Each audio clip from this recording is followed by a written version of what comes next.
Hello students, तो आप सबका स्वागत है आज की वीडियो में। आज की वीडियो स्टूडेंट्स, इसके अंदर आज हम हिंदी के गद्यांश पर आपके लिए वीडियो बना रहे हैं और साथ ही साथ आपको ये भी समझाएंगे कि हिंदी के गद्यांश हमारे लिए इम्पॉर्टेंट क्यों है।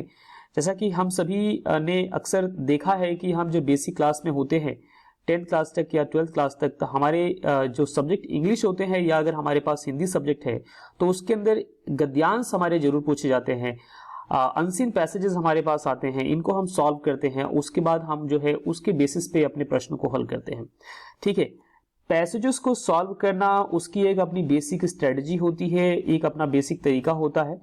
बेसिकली आज मैं आप सबके लिए ये सेकंड गद्यांश में लेके आया हूँ स्टूडेंट, मैं इसको सॉल्व करूंगा। बहुत इंपॉर्टेंट है ये, आपका खुद मतलब कहीं ना कहीं आपको मोटिवेट करेगा और साथ ही साथ मैं जो है आपको थोड़ी सी इसकी इंपॉर्टेंस बताऊंगा कि क्यों हमें पैसेजेस सॉल्व करने चाहिए, क्यों हमें पैसेजेस इंपॉर्टेंट हो जाते हैं जब हम किसी गवर्नमेंट एग्जाम के लिए प्रिपेयर करते हैं, है ना। चाहे आप किसी भी एग्जाम की आप बात करें, चाहे आप आईएएस लेवल के एग्जाम की बात करें, चाहे आप क्लर्कल लेवल की एग्जाम की बात करें, चाहे आप डीएलएड की बात करें या बीएड की बात करें या रेलवे की बात करें, किसी भी कॉम्पिटिटिव एग्जाम में जो पैसेजेस होते हैं स्टूडेंट, अगर आपका सब्जेक्टिव पेपर है या अगर ऑब्जेक्टिव भी आपका पेपर है तो उसके अंदर पैसेजेस, चाहे वो इंग्लिश के पैसेजेस हैं या हिंदी के गद्यांश है, उसको उसमें डाला जाता है।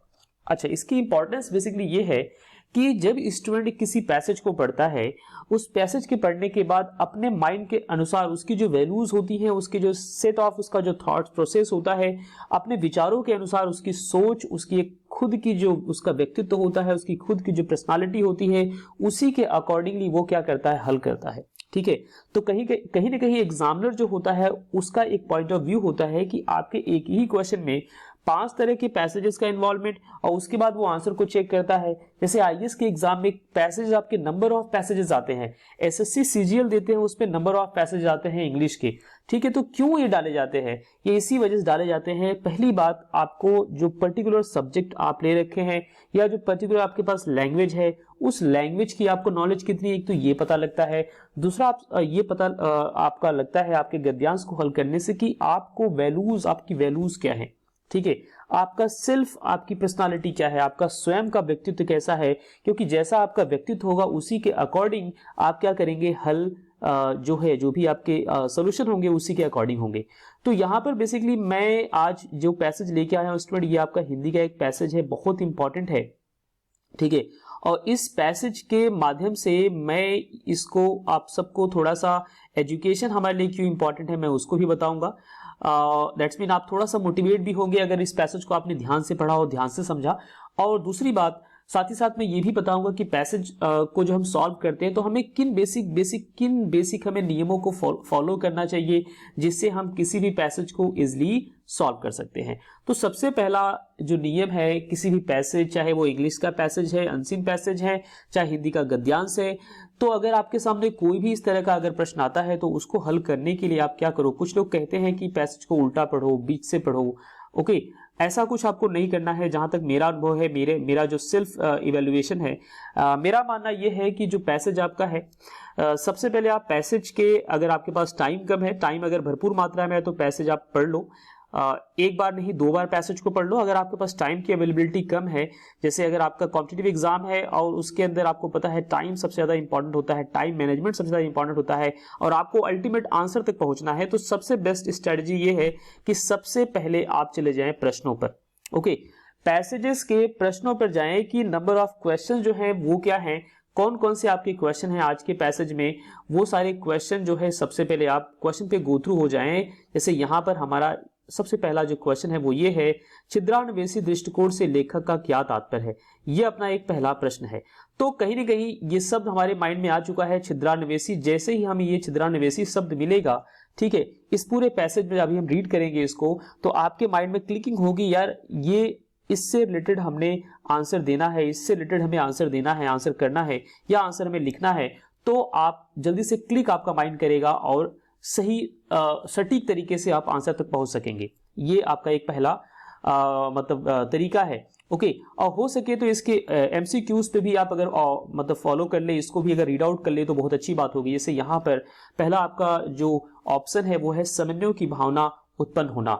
ओके, उपयुक्त और अनुपयुक्त का बोध होना, मानवीयता का विकास होना, विवेकशीलता का विकास होना। ठीक है, तो इस तरह से आप जो है सबसे पहले सभी प्रश्नों को पढ़ेंगे। देखो मैं दूसरा प्रश्न भी पढ़ दे रहा हूं, ऑप्शंस में नहीं पढ़ता हूं, सिर्फ प्रश्न पढ़ता हूं, अदरवाइज वीडियो बहुत बड़ी हो जाएगी। स्टूडेंट्स, मेरा अल्टीमेट गोल है कि कम से कम टाइम, आपका टाइम भी कम लगे और आपको इंफॉर्मेशन भी पूरी तरह से मिल जाए।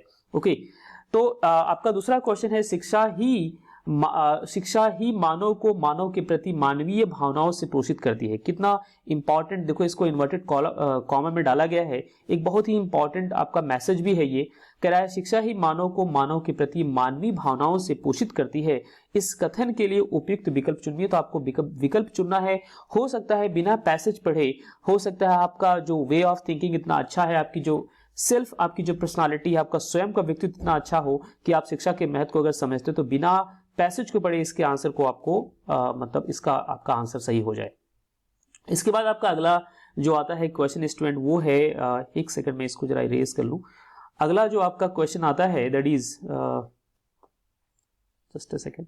सो आपका ये है कि शिक्षा से मनुष्य स्वयं से पर की ओर अभिगमन करता है। ठीक है, तो अभिगमन करता है क्यों? ठीक, तो ये भी चीज हम इसको समझेंगे।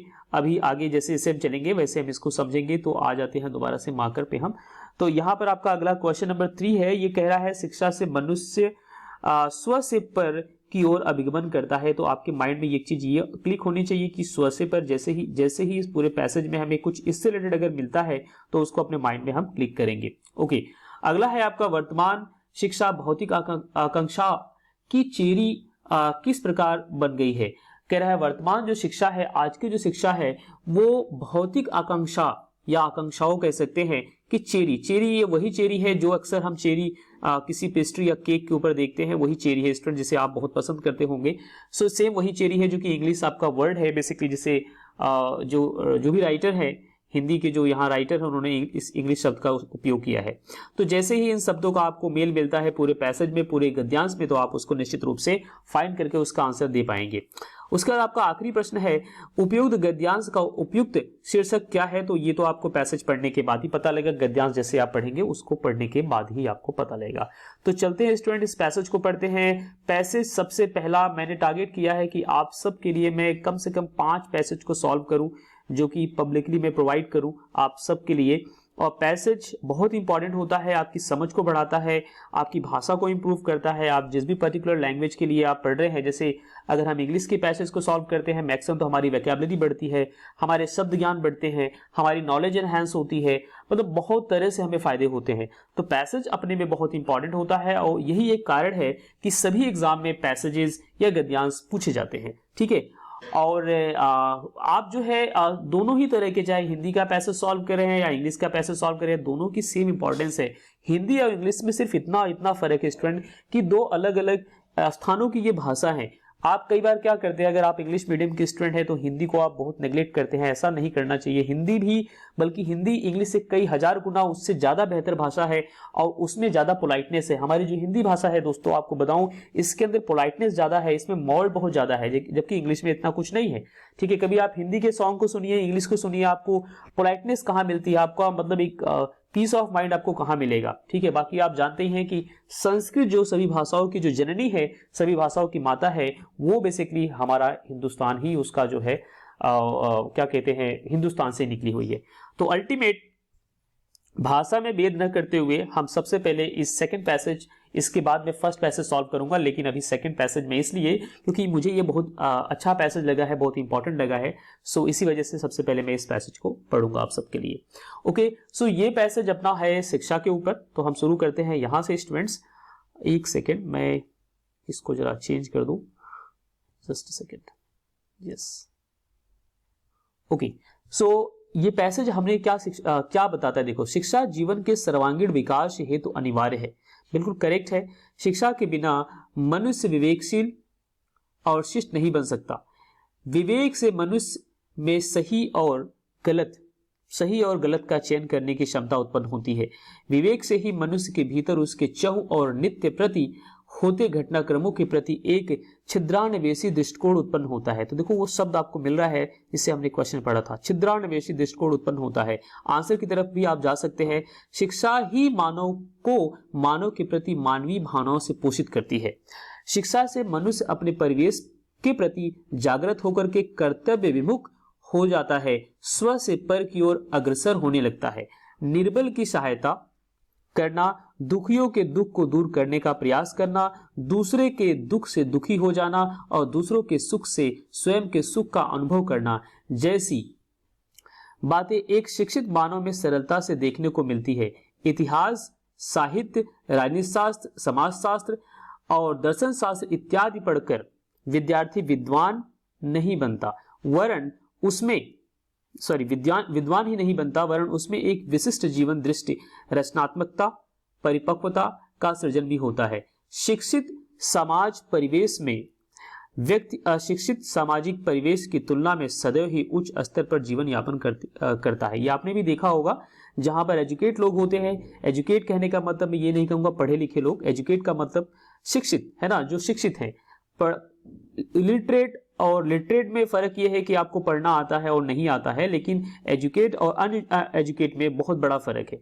ठीक है, तो ये चीज तो हमें देखने को मिलती है। फिर आगे कह रहे हैं, परंतु आज शिक्षा का अर्थ बदल रहा है, शिक्षा भौतिक आकांक्षा की चेरी बनता जा रहा है। तो देखो ये शब्द हमें दोबारा से मिल गया, व्यावसायिक शिक्षा के अंधानुकरण। अंधानुकरण एक ऐसा शब्द है जिसका मतलब होता है कि अंधानुकरण मतलब एक अंधे के पद को फॉलो कर लेना, में छात्र सैद्धांतिक शिक्षा से दूर होते जा रहे हैं, जो हमें देखने को मिलते हैं स्टूडेंट्स। ठीक है, रूस की क्रांति, फ्रांस की क्रांति, अमेरिका की क्रांति, समाजवाद, पूंजीवाद, राजनीतिक व्यवस्था, सांस्कृतिक मूल्यों आदि की सामान्य जानकारी भी व्यावसायिक शिक्षा ग्रहण करने वाले छात्रों को नहीं है।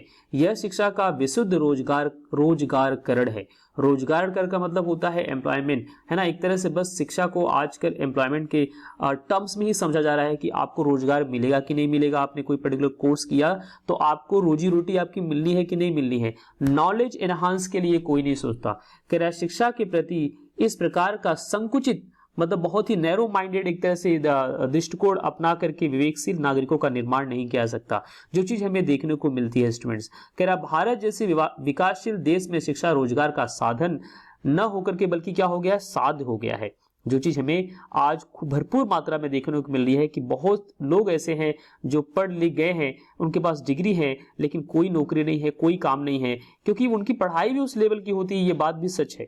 और साथ ही साथ वो जो है अब पढ़ाई को बेच रहे हैं।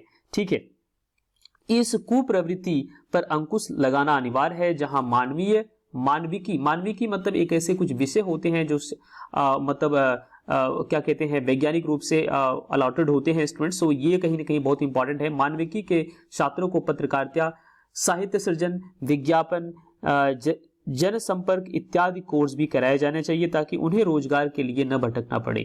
ठीक है, कह रहा मानविकी मतलब जो ऐसे आपके तमाम जो विषय है, कह रहा उन सब्जेक्ट के साथ में जो हमारे पास थ्योरेटिकल सब्जेक्ट है, उन सब्जेक्ट के साथ में हमें कुछ ऐसे भी कोर्सेज कराए जाने चाहिए, जैसे आपका पत्रकारिता हो गया, साहित्य सृजन हो गया, विज्ञापन, जनसंपर्क आदि कोर्स भी कराए जाने चाहिए, जो कि प्रोफेशनल कोर्स है।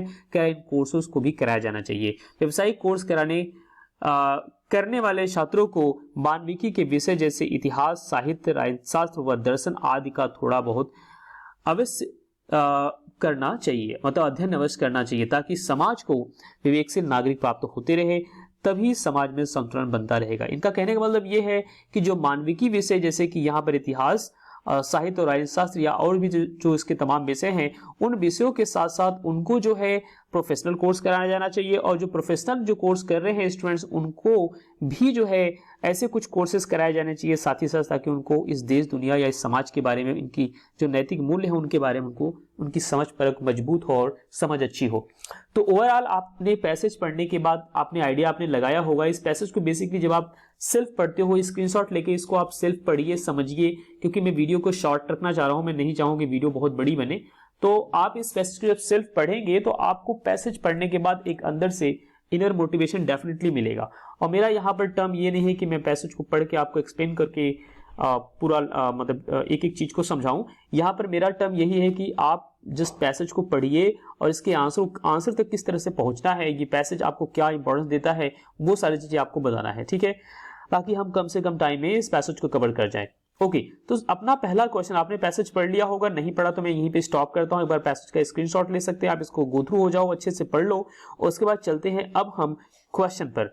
तो अब आप क्वेश्चन की तरफ चलिए और अपने प्रश्नों का हल निकालते रहिए। सबसे पहला क्वेश्चन अपना आता है स्टूडेंट कि छिद्रान्वेषी दृष्टिकोण से लेखक का क्या तात्पर्य है। छिद्रान्वेषी दृष्टिकोण से लेखक का क्या तात्पर्य है, ये आपका फर्स्ट क्वेश्चन है। थोड़ा सा मैं इसे ऊपर कर लेता हूं ताकि हम इकट्ठा एक ही बार कर पाए। ठीक, सो पहला क्वेश्चन आपका है छिद्रान्वेषी दृष्टिकोण से लेखक का क्या तात्पर्य है। तो आपने पैसेज का लगभग आपने आइडिया लगाया होगा, तो आपका क्या लगता है आपका कौन सा आंसर हो गया। छिद्रान्वेषी का मतलब बेसिकली होता है स्टूडेंट एक ऐसा मन में ही, अपने मन में ही कंफर्मेशन न हो पाना, मतलब मन में ही आगे पीछे होना।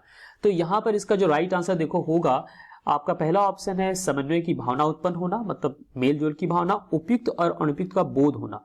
ठीक है, तो छिद्रान्वेषी जो दृष्टिकोण है आपको सही या गलत की समझ को सिखाता है, तो ये आपका ऑप्शन नंबर 20 का राइट होगा। ठीक है, उसके बाद सेकंड क्वेश्चन आपका आता है शिक्षा ही मानव के प्रति मानवीय भावनाओं से पोषित करती है, इस कथन के लिए उपयुक्त विकल्प चुनिए। तो मैंने आपको पहले बताया था ये जो क्वेश्चन एक जनरल क्वेश्चन है, तो इसको आप इजीली सॉल्व कर सकते हो और इसका आंसर भी दे सकते हो। तो ये कटुता बिल्कुल नहीं होगा, बिल्कुल अपोजिट रीडिंग दे रहा है। सहृदयता की भावना का विकास हो सकता है, विनम्रता की भावना का विकास ये भी हो सकता है, घृणा की भावना, तो ये बिल्कुल नहीं होगा। तो इन दोनों में से बेस्ट आपका होगा स्टूडेंट सहृदयता, हृदयता की भावना का विकास। विनम्रता एक सर्टेन है, एक निश्चित इसका क्षेत्र होता है, ये संकीर्ण है, लेकिन सहृदयता ये संकीर्ण नहीं है, व्यापक है। ये क्यों व्यापक है? विनम्रता तो आदमी जो है डरबस भी हो सकता है ना, अपने बॉस के सामने आप हो सकता है विनम्र हो जाए, लेकिन सहृदयता जो है आप तभी होंगे जब आपके अंदर शिक्षा होगी, है ना। जैसे मान लेते हैं कि आपका बॉस बहुत एजुकेटेड है तो वो सहृदय है, ठीक है, और एजुकेट होने के साथ साथ वो जो है अपने नीचे जो उसके एम्प्लॉय हैं उनके प्रति भी मतलब उसकी जो सोच है, उसकी जो मानसिकता है वो बेहतर होगी। लेकिन जो विनम्रता है, कई बार हम विनम्रता डरबस भी लाते हैं। ठीक, इसलिए ये आपका ऑप्शन नहीं होगा। अगर ये नहीं होता, सहृदयता की भावना का विकास नहीं होना होता, तो ये डेफिनेट आपका ऑप्शन होता। सो चलते हैं अब नेक्स्ट क्वेश्चन की तरफ। इसको हम एक सेकेंड इसको इरेज कर लेते हैं। ओके, सबसे पहले मैं फोर्थ एंड फिफ्थ पे आ जाता हूं, उसके बाद मैं थर्ड पे ही आता हूं, बिकॉज थर्ड ओपन करते ही आपको आंसर दिख जाएगा। ओके, सो यहां पर आपका क्वेश्चन नंबर 4 है वर्तमान शिक्षा भौतिक आकांक्षा या आकांक्षाओं की कह सकते हैं कि चेरी किस प्रकार बन गई है। चेरी का मतलब मैंने आपको बताया, चेरी आपकी वही चेरी है जो आपने पेस्ट्री और केक के ऊपर देखी होगी या खाई होगी। तो कह रहा है वर्तमान शिक्षा, आज की जो शिक्षा है वो भौतिक आकांक्षा की चेरी बन चुकी है, मतलब एक तरह से होड़ लगी हुई है ना, कुछ पाने की, पकड़ लेने की। ठीक है, उस शिक्षा के महत्व, मतलब जब हम किसी अनुभव को ले रहे होते हैं तो उस अनुभव के महत्व को न समझ करके, बल्कि जो अल्टीमेट हमें रिजल्ट मिलना है हम सिर्फ वहां पर फोकस करते हैं। जैसे अभी आप पढ़ाई कर रहे हैं तो पढ़ाई के बीच में जो चीजें आपको सीखने को मिल रही है, आप उसका महत्व न समझ करके आप पढ़ाई के बाद आपका रिजल्ट क्या होगा आप उस पर फोकस कर रहे हैं। तो वही ये कहना चाह रहे हैं। तो आपका जो राइट आंसर यहाँ पर क्या हो सकता है, शिक्षा के मात्र व्यवसायिक पक्ष को देखा जा रहा है। ओके, ये भी हो सकता है, लेकिन इससे बेस्ट हमें सबसे बेस्ट चूज करना है। शिक्षा को मात्र सैद्धांतिक बनाकर रख दिया गया है। शिक्षा चित्रात्मक और परिपक्वता की सर्जक बन गई है। शिक्षा को मात्र रोजगार से संबद्ध कर दिया गया है।